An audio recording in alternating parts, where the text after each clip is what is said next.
Hi అండి. 30 days 200 orders ఛాలెంజ్లో ఈరోజు day 8.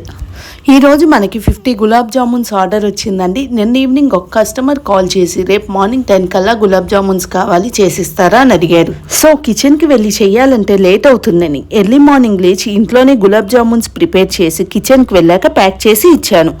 ఈవినింగ్కి మాత్రం ఒక కస్టమర్ రవ కేసరి అడిగారండి. ఈ మేడం కూడా 2 days ముందే అడిగారండి. ఈవినింగ్ 4కి వస్తానని చెప్పారు. సో మేడం వచ్చే టైం కల్లా రవ కేసరి కూడా ప్రిపేర్ చేసి ఇచ్చాము. నార్మల్గా అయితే మన ఫుడ్లో ఫుడ్ కలర్ అయితే యూస్ చేయమండి, కానీ రవ కేసరి కదా కొంచెం కలర్ ఉంటే బాగుంటుంది అన్నారని లైట్గా ఫుడ్ కలర్ వేసాము. ఆ తర్వాత మన రెగ్యులర్ కస్టమర్ ఒకరు కాల్ చేసి మేడం నాటుకోడి తెచ్చుకుంటాం చేసిస్తారా అని అడిగారు. ఓకే చేసి నాటుకోడి కూర కూడా చేసి ఇచ్చాము. దాంతోపాటు కోకోనట్ మిల్క్ పులావ్ కూడా అడిగారు. ఆ తర్వాత pulao with chicken curry and paneer curry అలాగే కర్డ్ రైస్ కూడా ఆర్డర్ వచ్చింది. ఈరోజు టోటల్గా 4 ఆర్డర్స్ వచ్చాయి. ఈ 8 daysలో మొత్తం 30 ఆర్డర్స్ వచ్చాయండి. మీరు కూడా మా ఫుడ్ ఆర్డర్ చేసుకోవాలంటే మా నెంబర్కి కాల్ చేసి ఆర్డర్ చేసుకోవచ్చు.